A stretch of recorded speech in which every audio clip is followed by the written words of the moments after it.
Dordogne Info, des messages d'information locale et départementale. Le jeudi 30 avril 2026, à la Maison départementale du tourisme, à Périgueux, le conseil départemental de Dordogne a tenu une conférence de presse sur la grande enquête Ipsos BVA de clientèle touristique régionale. Elle a été commandée par la région Nouvelle-Aquitaine et était présent le président du conseil départemental de la Dordogne, Germinal Perrault, ainsi que le CRT, le comité régional de tourisme de Nouvelle-Aquitaine, avec sa directrice développement et innovation, Brigitte Bloch, et on entendra Sylvie Chevalier, conseillère départementale et présidente de Dordogne Périgord Tourisme dans cette conférence de presse. Le rapport de l'enquête est disponible sur le site de RLP. Je voudrais simplement vous rappeler, en tant que président du département, dans quel contexte on évolue aujourd'hui en matière de tourisme. Je ne parle pas de la situation internationale, ça sera sûrement évoqué, mais bon, elle a une influence sur le tourisme aujourd'hui. Et d'ailleurs, peut-être une influence positive pour le tourisme en France.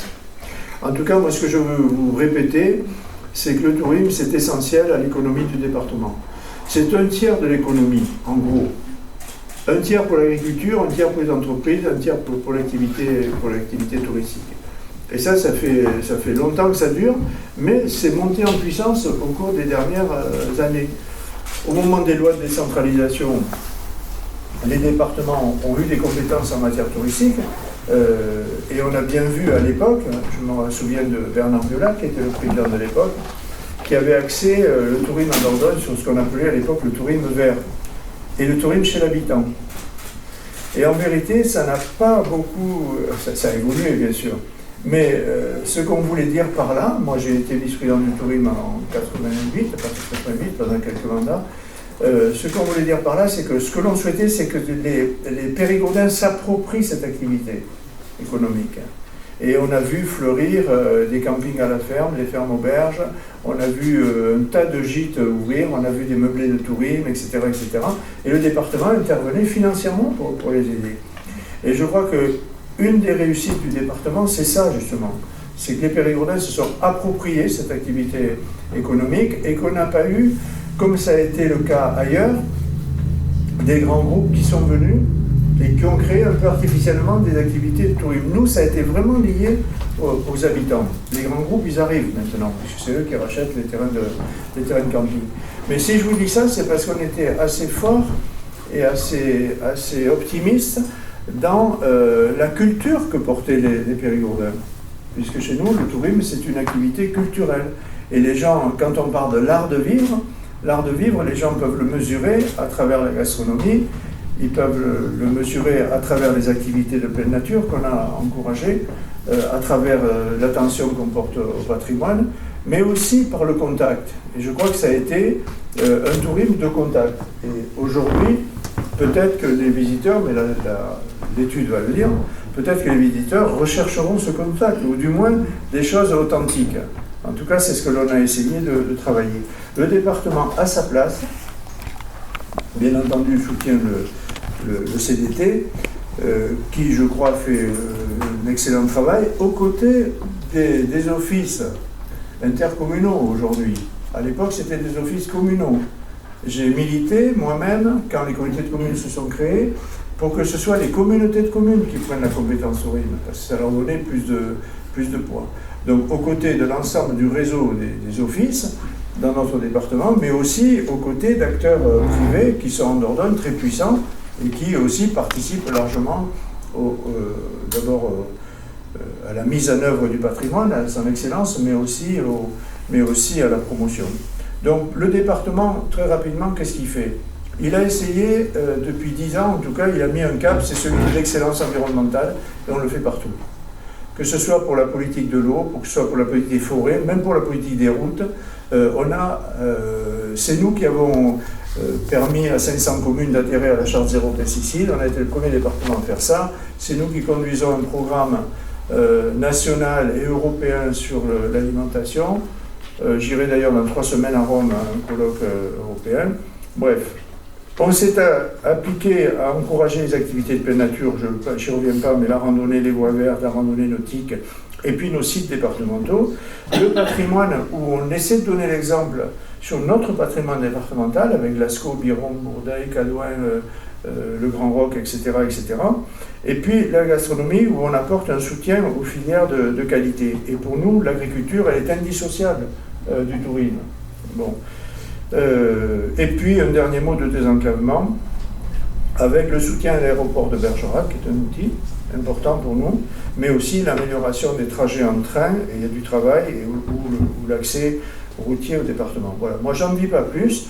On est là pour faire un cadre, pour permettre d'améliorer la vie des Périgourdins, mais en même temps d'améliorer la vie de ceux qui viennent nous visiter. Et ce ne sont pas deux choses incompatibles, ce sont au contraire des choses qui se complètent. Et c'est ce qui fait une forme de cohérence dans la politique que le département essaie de mener. Voilà, je passe tout de suite la parole à Sylvie qui, elle, va vous parler de l'objet de l'étude. Bonjour à toutes et à tous.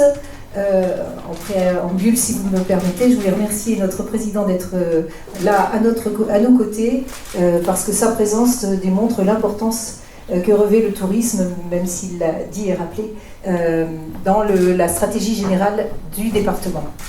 Je voulais remercier évidemment le CRTNA, à qui je vais laisser la vedette tout à l'heure, parce que vous êtes tous présents pour écouter ceux qui viennent de nous apprendre. Donc merci Brigitte d'être ici. Et puis à ses équipes aussi pour l'ensemble de ce travail. Et je remercie, nous remercions la région pour son investissement, mais Brigitte va raconter davantage quelle a été la façon dont a été montée cette étude. Pourquoi elle nous intéressait, cette étude? Pourquoi elle nous intéresse? D'abord parce qu'il y a eu une autre étude en 2019, et c'est toujours intéressant de faire du comparatif afin d'avoir des données objectives, des données de l'extérieur, pour que chacun puisse regarder comment faire sa propre stratégie. Quand je dis chacun, ce sont les entreprises privées, les offices de tourisme, les EPCI avec l'aménagement du territoire, nous, le département, les banques. Comment s'inscrire dans le tourisme demain, comment être encore en phase et ne pas seulement faire des choix comme ça parce qu'on le sent ou parce qu'on a parlé à 2-3 personnes dans la rue. Donc c'est évidemment intéressant d'avoir un outil qui nous permet de mieux comprendre qui sont nos visiteurs, ceux qui viennent chercher chez nous, comment ils consomment, comment ils perçoivent la Dordogne et comment ils vivent la Dordogne. En clair, mieux comprendre le monde qui vient, aider à la décision collective et individuelle. Et l'idée, c'est de préparer l'avenir du tourisme pour qu'on ne reste pas sur des idées acquises. La Dordogne, c'est ci, la Dordogne, c'est ça, on a des atouts, on est les meilleurs du monde. Non. Nous savons très bien que nous sommes en mutation, dans l'ensemble de la société est en mutation. Le tourisme n'y échappe pas, ça fait quelques années, on essaye toujours de s'y adapter. Aujourd'hui, il y a une évolution du tourisme évidente, une évolution des attentes des clientèles évidente. Nous sommes dans une compétition internationale qu'il faut mesurer. Donc cette étude, elle est juste essentielle pour nous donner les moyens d'avoir la bonne réflexion, chacun à notre niveau. Juste avant de laisser la parole, parce que je ne veux pas être trop longue, c'est pas nous les vedettes, c'est vraiment l'étude qu'on veut mettre en avant. Je voulais remercier la bonne collaboration qui existe dans les coulisses du tourisme, ce que ne voient pas les visiteurs, c'est-à-dire le CRT, le CDT, les différents offices de tourisme et les acteurs du tourisme, quels qu'ils soient directement des opérateurs ou qu'ils soient des accompagnants. Je pense à la banque, je pense aussi ce qu'on appelle dans notre jargon les têtes de réseau. Donc l'UMI, voilà, toutes les organisations qui permettent d'être le porte-parole des acteurs et qui nous aident dans cette organisation qui n'est pas toujours très simple, mais qui permet, nous espérons, d'améliorer l'économie touristique du département. Donc je laisse tout de suite la parole à Madame Bloch et bienvenue encore Brigitte. Merci beaucoup. Bonjour à tous, donc je suis Brigitte Bloch, directrice du développement du comité régional du tourisme de Nouvelle-Aquitaine, et je vous prie d'excuser l'absence de Christelle Chassagne, la présidente qui ne pouvait pas être là, et d'Aurélie Loub, notre directrice générale. Alors je suis ravie d'être là pour vous présenter les résultats de cette... Enfin c'est pas moi qui vais les présenter en détail, moi je vais un peu planter le cadre, expliquer pourquoi on a fait cette étude, quels en sont les enjeux et quelle en est l'ambition. Alors, cette enquête, elle se place, Sylvie l'a dit, dans une continuité de l'étude de 2019, parce que c'était très important de pouvoir comparer les résultats d'aujourd'hui avec ceux de 2019, mais elle va beaucoup plus loin et elle est d'une ampleur jamais atteinte. Nous avons collecté 46 000 questionnaires dans la Nouvelle-Aquitaine qui permettent de décrire 55 000 séjours touristiques, dont plus de 5 000 en Dordogne. Alors, tu l'as dit aussi tout à l'heure, cette étude, elle a obtenu un soutien très fort de la région Nouvelle-Aquitaine en matière financière et on a aussi mutualisé avec des partenaires. C'est une étude dont le montant global est de 800 000 euros. Alors, ça peut vous paraître énorme, c'est important, hein, c'est une somme importante, mais c'est une étude qu'on fait tous les 5 ou 6 ans, avec des données qu'on réutilise sur la totalité du territoire régional, c'est-à-dire 13 départements, d'où l'importance de cet investissement financier et des partenariats qu'on a eus, notamment avec la Dordogne. Alors, on a eu des partenariats avec Bordeaux Métropole, avec TER SNCF, avec la plupart des départements du territoire, et c'est un apport financier, par exemple, de 20 000 euros pour ce qu'il en est de la Dordogne. Alors cette mobilisation collective, elle représente un véritable investissement partagé, financier, mais aussi humain et technique, parce que sur le territoire, l'animation, eh bien c'est pas nous, on ne peut pas tout faire de manière centralisée, et j'en discutais tout à l'heure avec mes collègues. En fin de compte, 30% des questionnaires qui ont été collectés en Dordogne l'ont été par le territoire, avec l'aide du CDT, des offices de tourisme, et ça c'est absolument essentiel pour des données qui vont être exploitées pendant plusieurs années. Alors on a enrichi le questionnaire pour mieux comprendre le tourisme.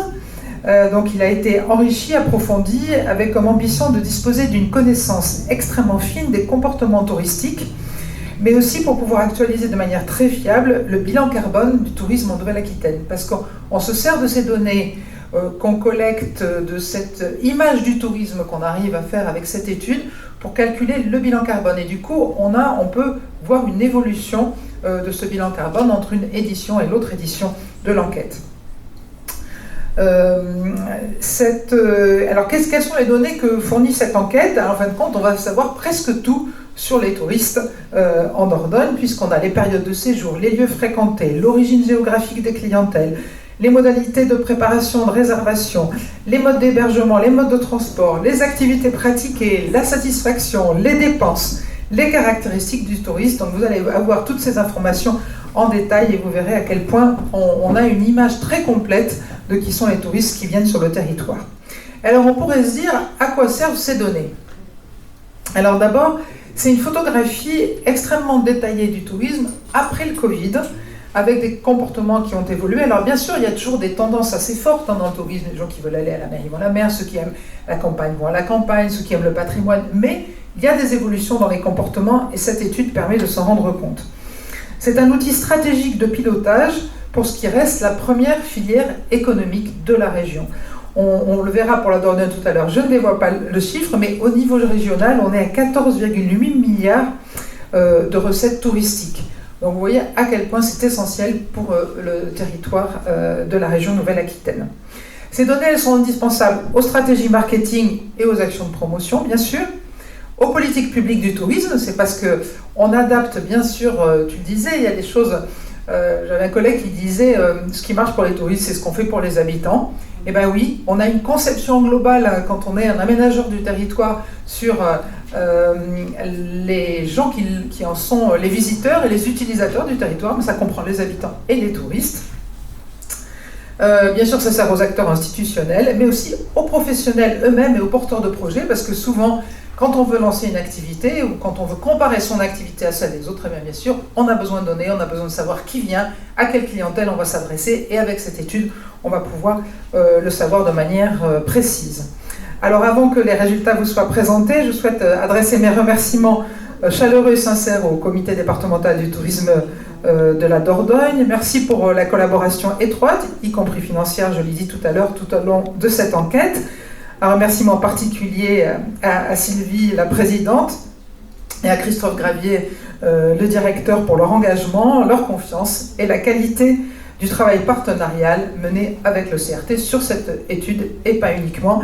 Et je remercie aussi Sandrine Darfel, à qui on doit beaucoup pour tout ce qui a été animation du réseau, plan de sondage, etc. Et cette réussite vous doit beaucoup. Merci Sandrine.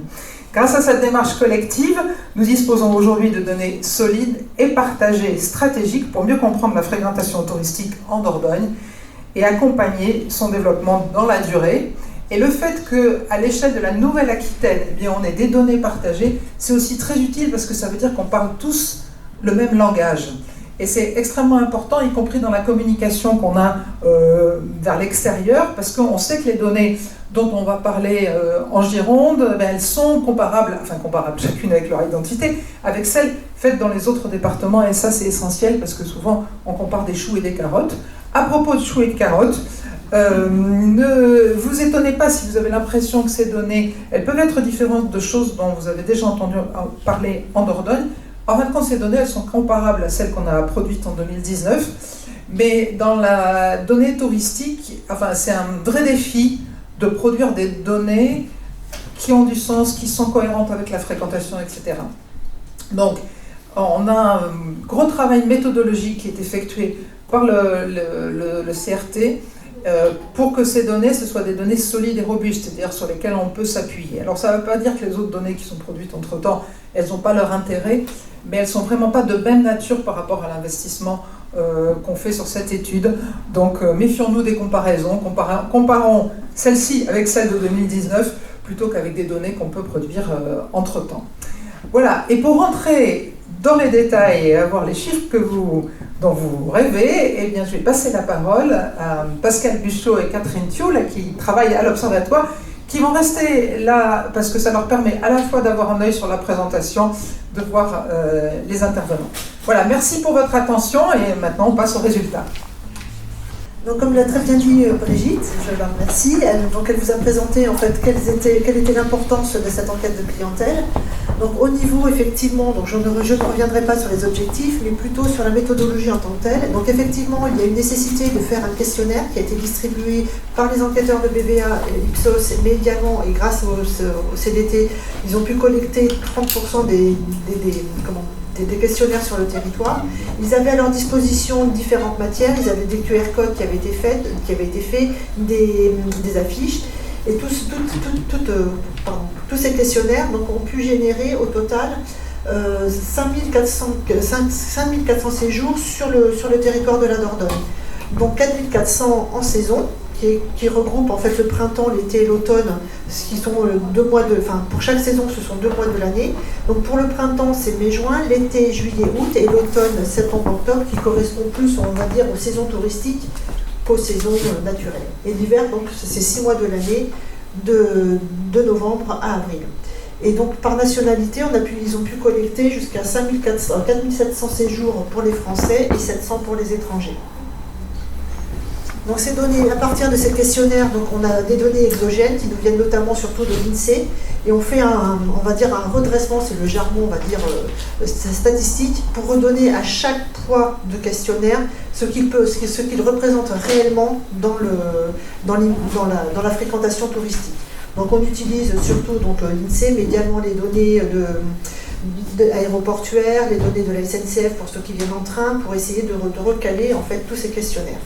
Et à partir de là, donc, les premiers chiffres sont arrivés après quelques mois de travaux pour remettre ces volumes. Et je vais laisser la parole à Catherine pour vous présenter les premiers chiffres. Alors, on va commencer. Alors, c'est les premiers pas de notre voyage en Dordogne, parce qu'on va y aller pas à pas, parce qu'il y a vraiment beaucoup de données. Donc, on va essayer d'y aller tranquillement. Donc, les premiers enseignements de cette étude, c'est la première chose qu'on voit tout de suite, c'est que le volume des nuitées dans le département a augmenté de 7% depuis 2019. Que cette hausse, elle a concerné toutes les saisons, sauf juillet-août, c'est-à-dire sauf vraiment le cœur de la saison. Donc c'est plutôt une bonne nouvelle quand on arrive à augmenter sa fréquentation sans avoir une surconcentration vraiment sur ces 2 mois. L'augmentation vient aussi beaucoup de nuitées étrangères qui ont beaucoup augmenté, ce qui était très intéressant pour votre économie, puisque en plus, on le sait, les étrangers restent plus longtemps sur le territoire et dépensent plus. Donc évidemment, l'impact sur les retombées économiques est important, puisque vous arrivez désormais à 1,3 milliard d'euros dépensés par les touristes sur votre territoire. C'est-à-dire que quand on demande aux touristes combien ils ont dépensé, on enlève le transport pour arriver. Donc c'est vraiment ce qu'ils ont dépensé une fois qu'ils sont arrivés. C'est par an ? Oui, c'est sur l'année 2025. En fait, oui, c'est pas écrit, c'est une erreur. Toutes les données, en fait, sont calculées sur une année et c'est 2025. Voilà. Et pour finir, on finira là-dessus aussi au fur et à mesure de tous les chiffres qu'on va vous donner. Vous avez un taux de satisfaction très élevé. Donc les premiers chiffres, la fréquentation touristique en Dordogne en 2025, c'est donc 3,4 millions de séjours dans le département. C'est 17,7 millions de nuitées, c'est 4,6 millions de nuitées étrangères, 5,4 millions de nuitées pour les primo-visiteurs, c'est-à-dire ceux qui viennent pour la première fois, et c'est 1,3 milliard d'euros générés. Ça représente à peu près 10% de la... Enfin, on est à 9% de la part de la fréquentation touristique en Nouvelle-Aquitaine, aussi bien en séjour qu'en nuitée. Par contre, comme vous avez beaucoup de nuitées étrangères, c'est 13% de la fréquentation étrangère de la région. C'est le premier département pour la fréquentation étrangère. Je peux vous poser une question ? Oui.